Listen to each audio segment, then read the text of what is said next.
రాష్ట్రంలో 3 సంవత్సరాల క్రితం నిర్మించిన అనేక వంతెనలకు ఇప్పటికీ అప్రోచ్ రోడ్లు లేకపోవడం వల్ల అవి ప్రజలకు పూర్తి స్థాయిలో ఉపయోగపడడం లేదని మంత్రి కోమటిరెడ్డి వెంకటరెడ్డి అన్నారు.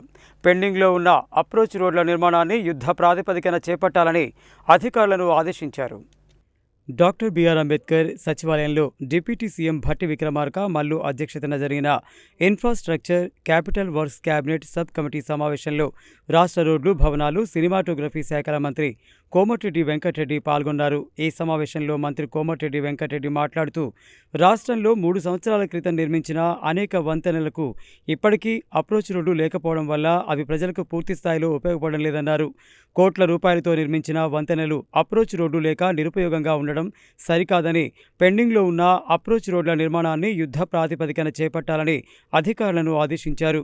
అప్రోచ్ రోడ్ల నిర్మాణానికి అవసరమైన 148 కోట్ల నిధుల విడుదలకు కేబినెట్ సబ్ కమిటీ ఆమోదం తెలిపిందని మంత్రి తెలిపారు.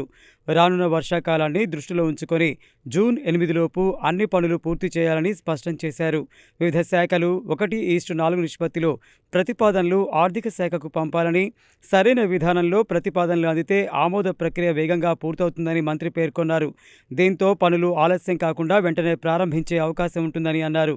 అప్రోచ్ రోడ్ల నిర్మాణ పనుల పురోగతిని తాను ప్రతివారం ప్రత్యేకంగా సమీక్షిస్తానని, టెండర్లు పిలవడం నుంచి పనులు పూర్తి చేసే వరకు ప్రతి అంశాన్ని స్వయంగా పర్యవేక్షిస్తానని మంత్రి కోమటిరెడ్డి వెంకటరెడ్డి స్పష్టం చేశారు. నాణ్యతలో ఎలాంటి రాజీ ఉండదని, నిర్ణయించిన గడువులోగా పనులు పూర్తి చేసి ప్రజలకు అందుబాటులోకి తీసుకురావాలని అధికారులను ఆదేశించారు.